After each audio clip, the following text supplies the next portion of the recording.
تلنگانہ کے عادل آباد میں کل موسلادھار بارش ہوئی۔ اس موسلادھار بارش کی وجہ سے نشیبی علاقوں میں پانی داخل ہوا، جس کی وجہ سے عوام کو پریشانی کا سامنا کرنا پڑا، جبکہ بارش کی وجہ سے کلکٹر کے دفتر کا کچھ حصہ منہدم ہوا۔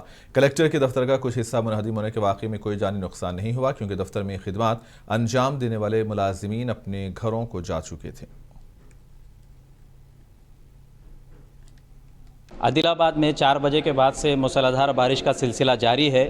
کئی ایک نشیبی علاقوں میں پانی داخل ہونے سے عوام پریشان ہیں، لیکن اس کے بعد دوسری افواہ عادل آباد میں یہ گشت کر رہی ہے کہ دفتر کلکٹریٹ کی بلڈنگ منہدم ہو گئی، بلکہ میں یہاں دفتر کلکٹریٹ پر ہی موجود ہوں۔ آپ میرے بازو کا وہ حصہ پیچھے کا دیکھ سکتے ہیں، جو دفتر کلکٹریٹ میں پہلی منزل جو ہے اس عمارت کا حصہ منہدم ہو چکا ہے، اور ایک طرف جو بھی یہاں پر دیکھنے کو مل رہے ہیں وہ صرف اوپری حصہ ہے، جو اوپر کے گرنے کے نتیجے میں نچلا حصہ گر چکا ہے۔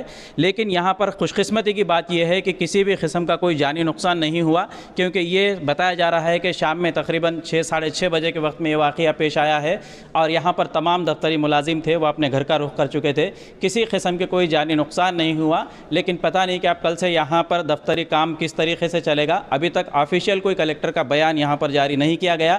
بتایا جا رہا ہے کہ یہ عمارت نظام دور حکومت میں تعمیر کی گئی تھی، اسی کے بعد سے آج تک یہی دفتر چلا آ رہا تھا۔ کیمرہ مین محمد اکبر الدین کے ساتھ عبدالعلیم، منصف ٹی وی، عادل آباد۔